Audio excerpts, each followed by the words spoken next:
tres casos especiales: Pedro, Juan y Santiago. Dentro de los 12 hay 3 que son tomados por el Señor de una forma especial. Lo vemos en distintas circunstancias, donde, por ejemplo, en Mateo 17, versículo 1, uno de los momentos muy especiales, el monte de la transfiguración, dice: 6 días después Jesús tomó a Pedro, a Jacobo y a Juan, Jacobo y Santiago, su hermano, y los llevó aparte a un monte alto, y se transfiguró delante de ellos, y resplandeció su rostro como el sol, y sus vestidos se hicieron blancos como la luz. Eso solamente de los 12 lo ven 3, Pedro, Jacobo y Juan. Marcos capítulo 5, versículo 37, un momento en el que al Señor acude un hombre que se llama Jairo, un principal de la sinagoga, y pide por su hija, que estaba pues, muy afectada por una gravísima enfermedad, incluso pues, llega a morir. Y le dicen: bueno, ya no tienes que ir a la casa, Señor, ya no da tiempo, ya ha muerto, ¿no? El Señor va, y cuando va a entrar en la casa, y dice: y no permitió que le siguiese nadie, sino Pedro, Jacobo y Juan. ¿Vale? Nuevamente, estos 3. Estos 3 suben al monte de la transfiguración, estos 3 entran en una casa donde no deja que entren además, sino solamente estos 3. Y por último, Marcos capítulo 14, versículo 33, y tomó consigo a Pedro, a Jacobo y a Juan, y comenzó a entristecerse y a angustiarse, y les dijo: mi alma está muy triste hasta la muerte, quedaos aquí y velad. Ya los momentos últimos de su vida en la tierra, momentos, horas antes de ser colgado en la cruz, el Señor va a orar a Getsemaní, donde como grandes gotas de sangre caen a tierra como si fuese sudor, y allí tiene a estos 3 cerca de él. Dentro de ese grupo de los 12, estos 3 iban a ser una especie de ayuda y de apoyo a los demás. Gálatas capítulo 2:9. Mirad lo que dice el apóstol Pablo escribiendo acerca de ellos. Y reconociendo la gracia que me había sido dada, está hablando el apóstol Pablo, Jacobo, Cefas y Juan, que eran considerados como columnas, nos dieron a mí y a Bernabé la diestra en señal de compañerismo, para que nosotros fuésemos a los gentiles y ellos a la circuncisión. Así que estos eran como un referente para los otros 9 que habían sido también discípulos como ellos y apóstoles enviados. Pero el Señor, dentro de los elegidos, también elige y forma ya especial y específicamente algunos. Y esto sirve para apoyo a sus colegas, a sus compañeros de milicia, considerados como columnas. Una cosa muy importante: no existe sucesión apostólica.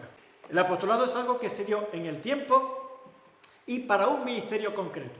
Y el ministerio concreto es establecer los pilares sobre los cuales se ha de edificar la iglesia. Una vez arrancada la obra de un edificio, que es sobre esos pilares, no hay más pilares que poner. Uno pone pilares y empieza a construir edificios. No se ponen pilares sobre edificios. Los pilares se ponen. Y ahora todo es edificio, edificio, edificio, edificio, y va levantándose todo el elemento arquitectónico. Por tanto, no hay más apóstoles ni más apostolado necesario que mantener. Así que eso de sucesión apostólica, y este viene de Pedro puso a otro, y ese otro pone a otro, y ese otro a otro, nada, en absoluto, no existe ni es necesario. Lo que sí están son los ancianos, y será un tema que veremos aparte, a los cuales se les otorga por los mismos apóstoles la misma autoridad en la iglesia de guía y de enseñanza y de servicio. Veremos ese asunto y ese tema específicamente. Vamos a leer un pasaje en Hechos capítulo 15, 1 al 6, dice: entonces algunos que venían de Judea enseñaban a los hermanos, diciendo: si no os circuncidáis conforme al rito de Moisés, no podéis ser salvos. Como Pablo y Bernabé tuviesen una gran discusión y contienda no pequeña con ellos, se dispuso que subiesen Pablo y Bernabé a Jerusalén, y algunos otros de ellos, junto con Pablo y Bernabé, a los apóstoles y los ancianos, para tratar esta cuestión. Ellos pues, habiendo sido encaminados por la iglesia, pasaron por Fenicia y Samaria contando la conversión de los gentiles y causaban gran gozo a todos los hermanos.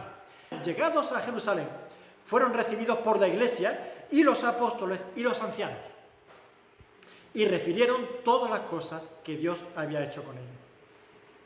Y ahora después nos saltamos el versículo porque vamos a lo que vamos. Y se reunieron los apóstoles y los ancianos para conocer de este asunto.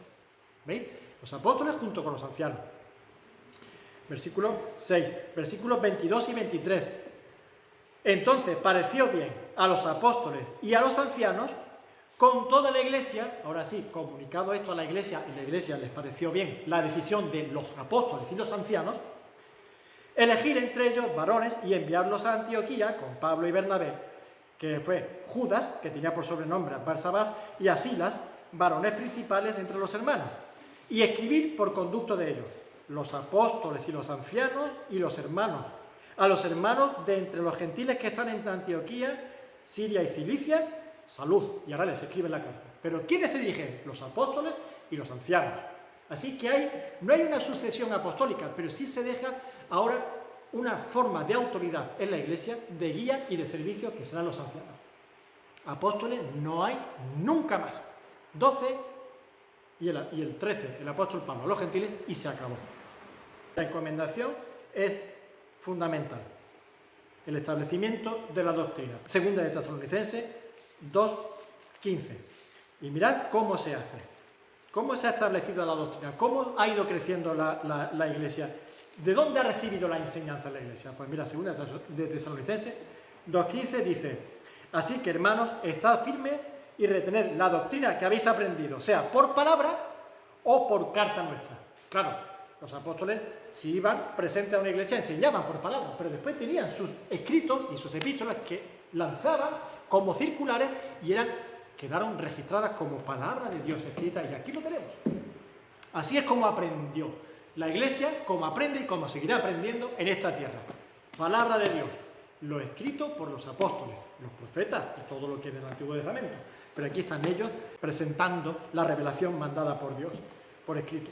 Y 1 Tesalonicenses 1:5 dice: pues nuestro evangelio no llegó a vosotros en palabras solamente, sino también en poder, en el Espíritu Santo y en plena certidumbre, como bien sabéis cuáles fuimos entre vosotros por amor de vosotros. Así que el apóstol, aparte, está diciendo el apóstol que no solamente es palabra de Dios, es decir, no solamente por leer la Biblia, sino por leer la Biblia siendo conscientes delante del Señor que es su palabra, y el Espíritu Santo está ahí para actuar esa lectura en tu vida. Así que esto no es un libro mágico. Y esto no es hacer así, a ver la magia, cómo funciona. No, te acercas aquí entendiendo que es palabra de Dios, revelación de Dios, escrita, y el Espíritu Santo actuará en tu vida.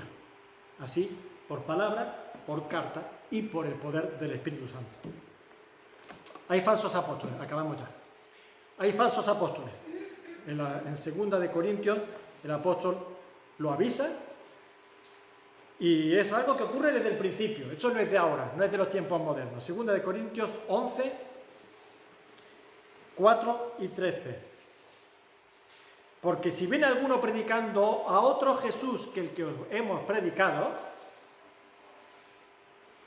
Jesús no murió, se fue a Cachemira. Jesús tuvo novia. A Jesús le gustaba la que echó demonios, la María Magdalena. En el cenáculo estaban sentados con él, yo que sé cuánto. Porque si viene alguno predicando a otro Jesús que el que os hemos predicado, o si recibís otro espíritu que el que habéis recibido, u otro evangelio que el que habéis aceptado, bien lo toleráis. Le está reprochando a una iglesia que están recibiendo a cualquiera.